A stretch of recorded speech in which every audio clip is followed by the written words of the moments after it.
Um grande bom dia, gente! Um bom dia, um belo dia de domingo.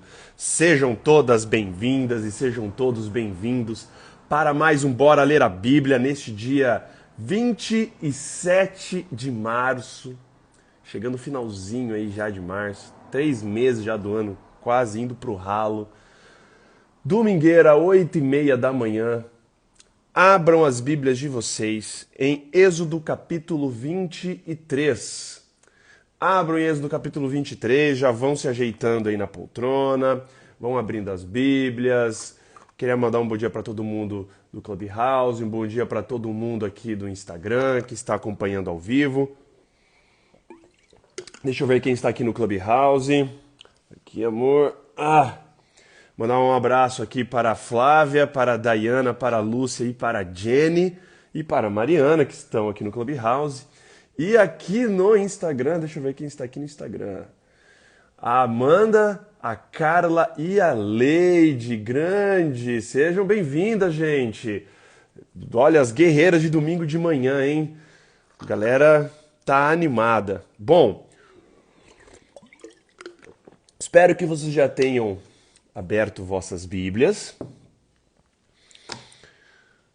Êxodo capítulo 23. Vamos fazer uma oração antes, convidando o Espírito Santo para estar conosco, e aí vamos na leitura que hoje vai ser rapidinho. Tenho compromissos e aí eu tenho que fazer mais rápido. Vamos lá, oremos. Pai amado e querido, agradecemos pelo que o Senhor é, Pai. Agradecemos porque o Senhor é o nosso Criador. Agradecemos porque o Senhor é o nosso mantenedor, nosso Salvador. A Ti, Pai, todo louvor, a Ti toda a honra e a Ti toda a glória, Pai. Nenhuma glória, nenhum louvor, nenhuma honra pra gente. Tudo pra Ti, Pai. Agradecemos porque o Senhor nos abençoa diariamente, que o Senhor tem cuidado de nós. Agradecemos porque o Senhor nos dá o ar que a gente respira, enfim, Pai. Tantas bênçãos que a gente não pode contar, Pai. Agradecemos pela noite de descanso. Agradecemos pelo despertar nessa manhã, com paz, com vida e com saúde. E agradecemos essa oportunidade que temos agora, Pai, de abrirmos a Tua Palavra e repartirmos o pão, Pai, com todos aqui. E hoje, ao abrirmos em Êxodo 23, que o Senhor se faça presente através do Espírito Santo, nos dando sua sabedoria, seu entendimento, para que a gente possa compreender o que nós vamos ler e estudar aqui, Pai. Seja com todos que estão aqui acompanhando ao vivo e todos que estão ouvindo na gravação, Pai. Tudo isso te pedimos e agradecemos por amor de seu santo e maravilhoso nome, Pai. Amém. Muito bem, gente. Nós continuamos aí. Bom dia aí também pro Luquinhas Rosas, grande Luquinhas. Olha só, ontem não, né? Na verdade, 2 dias atrás, começamos a ver leis em Êxodo. Leis acerca de diversas coisas. Deus está conversando com Moisés no pé do Monte Sinai. E Deus agora, além dos 10 mandamentos, da lei moral, Deus agora ele começa a jogar e a dar várias leis para o povo.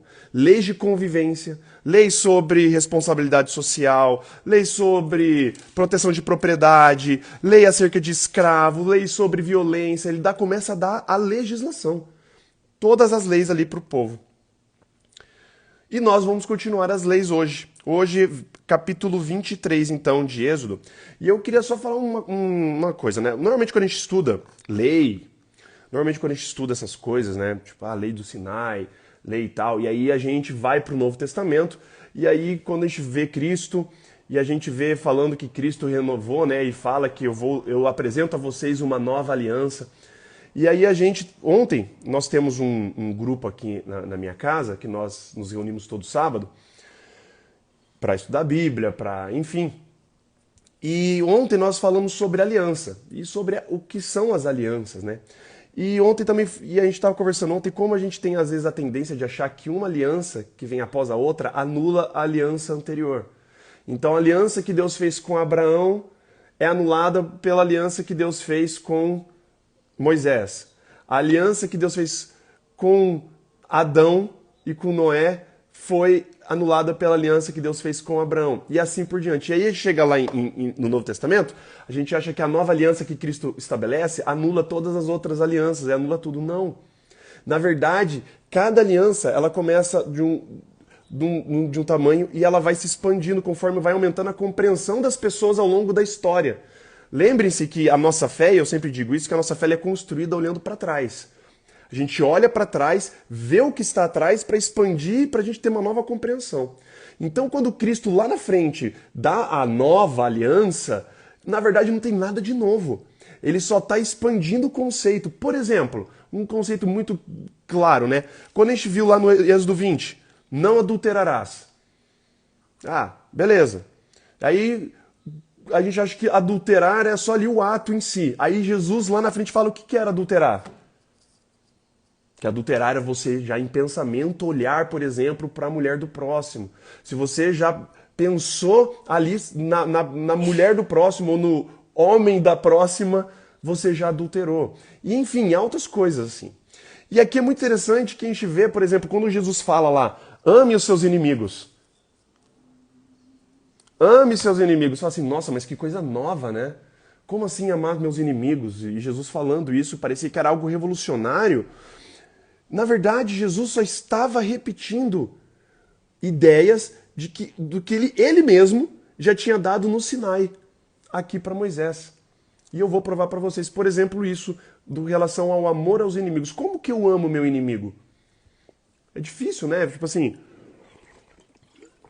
Mas vamos começar a ler, e aí eu vou mostrar para vocês aqui como que isso só se expande, como conceito só, né? Vamos lá. Capítulo 23, verso 1, na minha Bíblia, na Nova Versão Internacional, começa assim. Ninguém faça declarações falsas e não seja cúmplice do ímpio, nem sendo-lhe testemunha mal intencionada. Não acompanhe a maioria para fazer o mal. Ao testemunhar num processo, não perverta a justiça para apoiar a maioria, nem para favorecer o pobre num processo. Para você ser imparcial. Olha que louco, né? Olha que agora que interessante o verso 4. Se você encontrar perdido o boi ou o jumento que pertence ao seu inimigo, leve-o de volta a ele. Se você vir o jumento de alguém que o odeia, caído sob o peso de sua carga, não o abandone. Procure ajudá-lo. Isso aqui, gente, nesse verso 4 e verso 5, é basicamente ame o seu inimigo que Jesus fala lá na frente. Jesus não fala pra gente passar a mão, conviver ali, chamar o inimigo, a pessoa que te odeia para dentro da tua casa e te forçar a algo, te forçar um sentimento que você não vai nutrir pela pessoa. O amor, desde sempre, é traduzido em atos. Jesus amou o mundo. Como que Jesus amou o mundo? Por atos. Jesus veio, encarnou, viveu, ajudou, ensinou, morreu por nós e ressuscitou. Por atos, o amor através de atos. Quando Jesus fala lá na frente, ame seu inimigo, olha o que a gente vê aqui. Se você encontra um bom jumento do seu inimigo perdido, cara, devolva pro seu inimigo, não rouba dele. Não deixa ali, fala, quer saber, eu vou deixar esse cara que me odeia, eu quero que ele se dane, eu vou deixar o boi dele aqui. Não.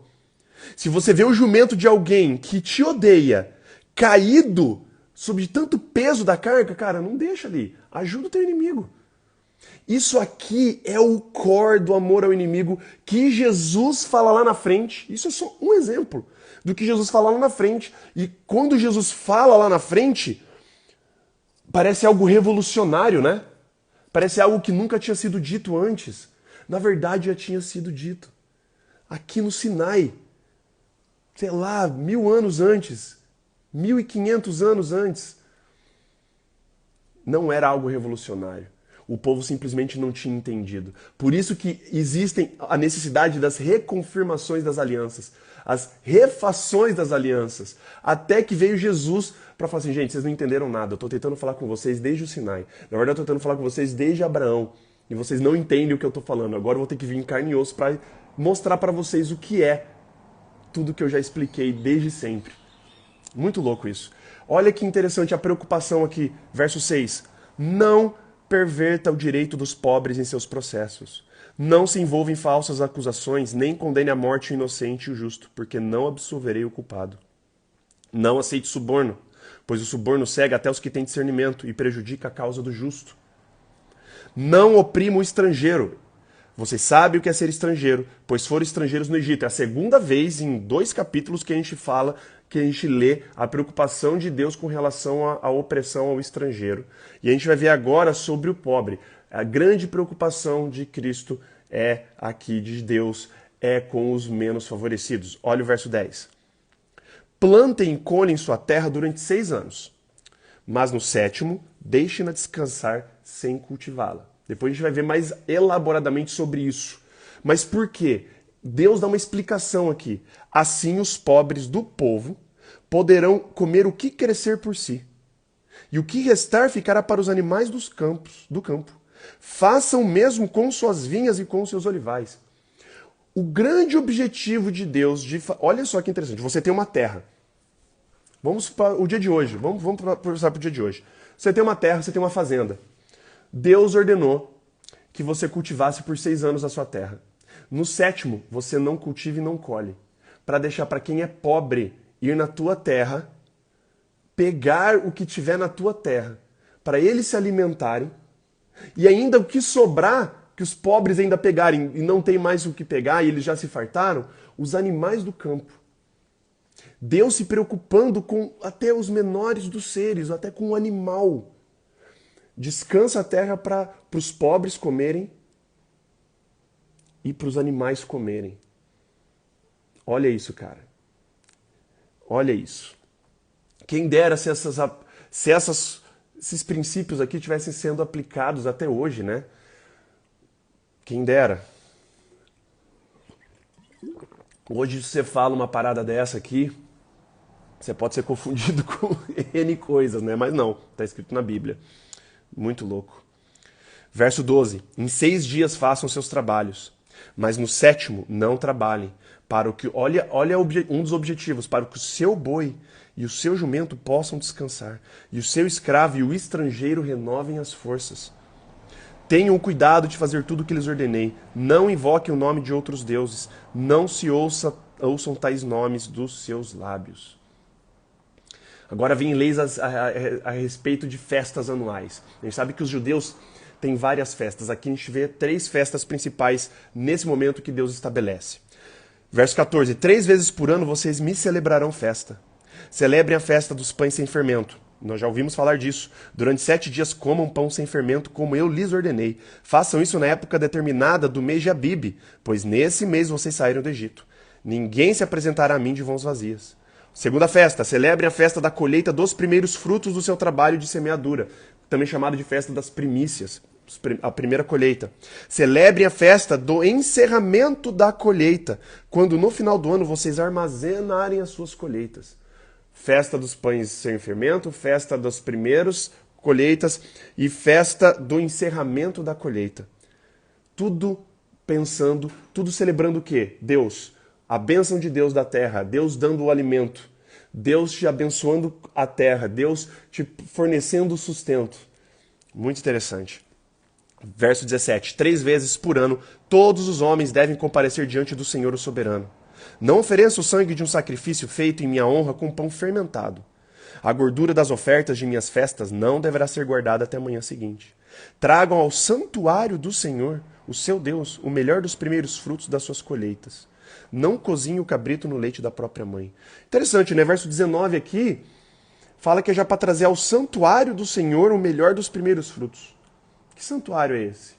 E aí, mais para frente, nós iremos ver como é esse santuário, o que é esse santuário, para que serve o santuário. Vai ser muito interessante. Verso 20. Agora vem Deus falando sobre o objetivo dele e como ele faria para o povo entrar na terra de Canaã. Verso 20. Eis que envio um anjo à frente de vocês para protegê-los por todo o caminho e fazê-los chegar ao lugar que preparei. Prestem atenção e ouçam o que ele diz. Não se rebelem contra ele, pois não perdoará suas transgressões, pois nele está o meu nome. Se vocês ouvirem atentamente o que ele disser e fizerem tudo o que lhes ordeno, serei inimigo dos seus inimigos e adversário dos seus adversários. Você tem que ouvir. Existe uma condicional aqui. Vocês têm que ouvir. Simplesmente é isso. Vocês não precisam se esforçar. Vocês não precisam cumprir tabela. Vocês não precisam... É só ouvir o que ele disser. E obedecer. E aí eu serei inimigo de seus inimigos. e adversário de seus adversários. Verso 23. O meu anjo irá à frente de vocês e os fará chegar à terra dos amorreus, dos hititas, dos ferezeus, dos cananeus, dos heveus e dos jebuseus, e eu os exterminarei. Não se curvem diante dos deuses deles, nem lhes prestem culto, nem sigam suas práticas, destruam-nos totalmente e quebrem suas colunas sagradas. Anotem isso aqui, grifem isso aqui, porque isso aqui, o verso 24, é uma dos principais motivos de quebra da aliança, um dos principais, não o principal, um dos principais motivos de quebra de aliança que nós veremos lá na frente. Quando a gente vê toda a história do povo de Israel, tudo, e tem mais um ponto aqui na frente também. Deus fala, não se curve diante dos deuses deles. Verso 25, prestem culto ao Senhor, o Deus de vocês, e Ele os abençoará, dando-lhes alimento e água. Tirarei a doença do meio de vocês. Em sua terra nenhuma grávida perderá o filho, nem haverá mulher estéril. Farei completar-se o tempo de duração de vida de vocês. Mandarei diante de vocês o meu terror, que porá em confusão todas as nações que vocês encontrarem. Vocês nem vão precisar lutar. Se vocês me obedecerem, eu já vou mandar um terror, a galera já vai ouvir falar e o povo já vai fugir. Isso é Deus falando, gente, confia em mim, que o esforço de vocês é mínimo. É só vocês confiarem e me obedecerem que o resto deixa comigo. Quem dera eles tivessem obedecido desde o começo aqui, né? Farei que todos os seus inimigos virem as costas e fujam, sem necessidade de batalha, sem necessidade de nada. Verso 28, causarei pânico entre os heveus, os cananeus e os hititas, para expulsá-los diante de vocês. Não expulsarei eles num só ano, pois a terra se tornaria desolada, e os animais selvagens se multiplicariam ameaçando vocês. Olha o cuidado de Deus. Eu os expulsarei aos poucos, até que vocês sejam numerosos o suficiente para tomarem posse da terra. E aqui ele reconfirma o que ele tinha falado para Abraão lá atrás. Estabeleceria suas fronteiras desde o Mar Vermelho até o Mar dos Filisteus, que é o Mar Mediterrâneo, e desde o deserto até o Eufrates. Entregarei em suas mãos os povos que vivem na terra, os quais vocês expulsarão diante de vocês. Outra coisa muito importante aqui, que é um ponto nevrálgico, é um ponto sensível, que faz uma quebra, que o povo lá na frente quebra a aliança. Verso 32. Não façam aliança com eles, nem com seus deuses. Não deixe que esses povos morem na terra de vocês. Por quê? Por quê? Qual o objetivo? Nossa, Deus, se você é preconceituoso com os outros povos? Não. Deus explica aqui. Não deixe esses povos que moram na terra de vocês, senão eles os levarão a pecar contra mim. Porque prestar culto aos deuses deles será uma armadilha para vocês. Deus tem um grande objetivo: preparar esse povo, fazer esse povo ser completamente dependente dele, para quando eles entrarem naquela terra, todos os povos, isso a gente vai ver lá pra frente, todos os povos vão olhar para aquele povo de Israel e falar assim, cara, esse povo é um povo diferente. Esse povo não tem rei, esse povo não tem um líderzão militar, mas é um povo abençoado. É um povo que tem tudo. É um povo que tem prosperidade. É um povo... Por quê? Através do povo de Israel, todos os povos da terra seriam abençoados. Todos os povos iriam ir para Israel e falar assim, cara, o que vocês têm de diferente que a gente não sabe o que vocês têm? Esse era o plano de Deus. Se tão somente o povo confiasse plenamente e seguisse a risca. Era só fazer isso. Não se curva diante dos deuses deles. Não façam alianças com eles. Não deixe eles morarem com vocês. Por quê? Não é porque eles são inferiores. Não é porque a raça deles é diferente. Não, simplesmente porque eles são pagãos. E ele fala, prestar culto aos deuses deles vai ser uma armadilha e vai levar vocês a pecar contra mim. Era só isso que o povo tinha que fazer. Era só isso. Mas a gente vai ver pra frente que... não vai dar 5 segundos dessa ordenança, você vai ver o que o povo vai fazer. Mas já terminamos o capítulo de hoje. Terminamos o capítulo 23. E, gente, eu espero que vocês tenham isso em mente. Do capítulo do que eu falei hoje, logo no começo.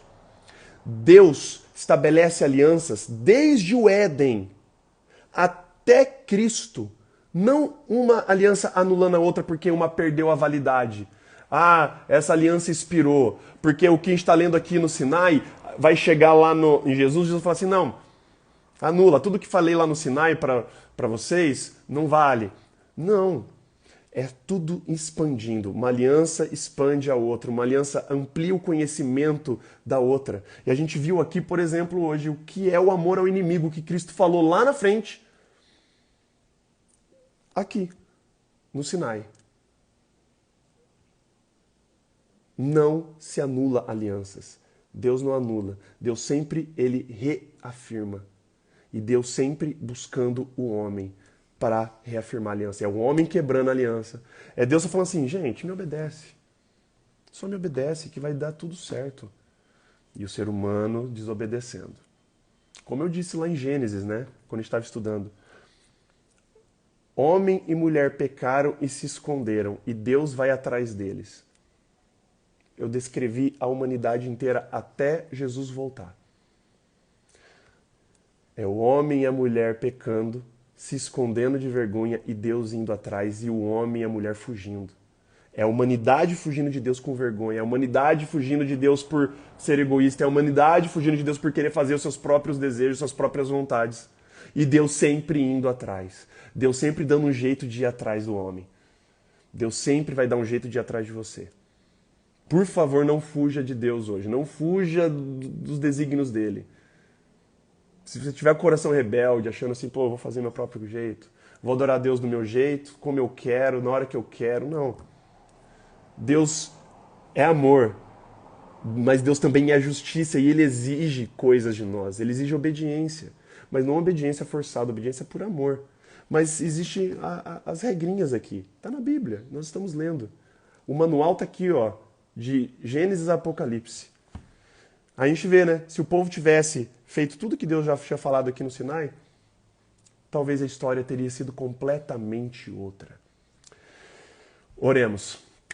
Pai amado e querido, nós lhe agradecemos muito, Pai, porque o Senhor é um Deus coerente, é um Deus que não muda. A gente vê de Gênesis a Apocalipse, a gente vê sempre o Senhor sendo coerente com as suas ideias. E o Senhor sempre preocupado, primeiro, com a sua adoração, e o Senhor sempre preocupado com o nosso relacionamento com o próximo. Hoje nós vimos aqui no capítulo 23, inclusive, o amor ao inimigo. A gente ajudar o inimigo, a gente ajudar, não negar ajuda para as pessoas que nos odeiam. Se isso não é amar o inimigo, eu não sei o que é, Pai. A gente pensa que quando o Senhor veio aqui para essa terra, encarnado, o Senhor falou do amor aos inimigos. Muitas pessoas trataram isso naquela época e ainda tratam hoje como uma ordem revolucionária. Mas o Senhor já tinha dito isso para Moisés lá no pé do Sinai. Que a gente possa ter isso em mente. Que tudo que o Senhor disse aqui na terra não era anulando o que já tinha passado. É simplesmente confirmando e dando novos significados. Expandindo. Que a gente possa entender, Pai, que o Senhor é um Senhor de ordem. E o Senhor exige adoração nos seus termos. Não adoração nos nossos termos. Que a gente possa entrar nos seus termos. Que a gente possa te obedecer.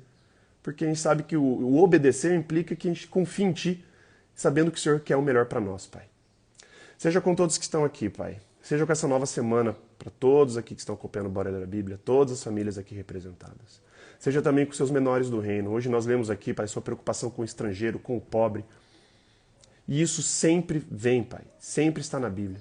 Que essa preocupação com o pobre, com os menos favorecidos, com o estrangeiro, com o refugiado, Pai, que isso se reflita hoje em dia no nosso caráter e na nossa preocupação também. Seja com esses menores do teu reino, Pai.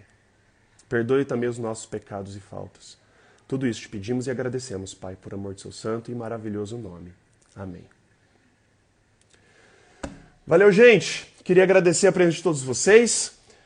Lembrando que nós fazemos isso todos os dias, ao vivo, de segunda a sexta, das 7h30 às 8 da manhã, sábados, domingos e feriados, das 8h30 às 9 da manhã, todos os dias lendo um capítulo da Bíblia por vez. Hoje lemos Êxodo 23, amanhã será Êxodo 24 e assim por diante. Então, se você está aqui pela primeira vez e quiser acompanhar ao vivo, me adicione aqui como seu contato no Clubhouse, ativa o sino de notificação do meu perfil para você ser avisado toda vez que eu iniciar a sala.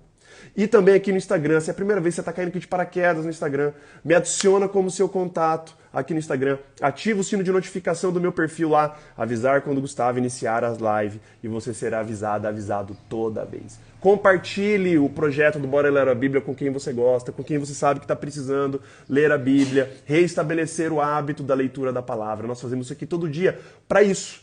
E não é para morrer aqui na leitura comigo, é para você ler em casa. E caso você perca o ao vivo, gente, nós temos o nosso podcast no Spotify e o nosso canal no YouTube, que eu subo as lives aqui todos os dias.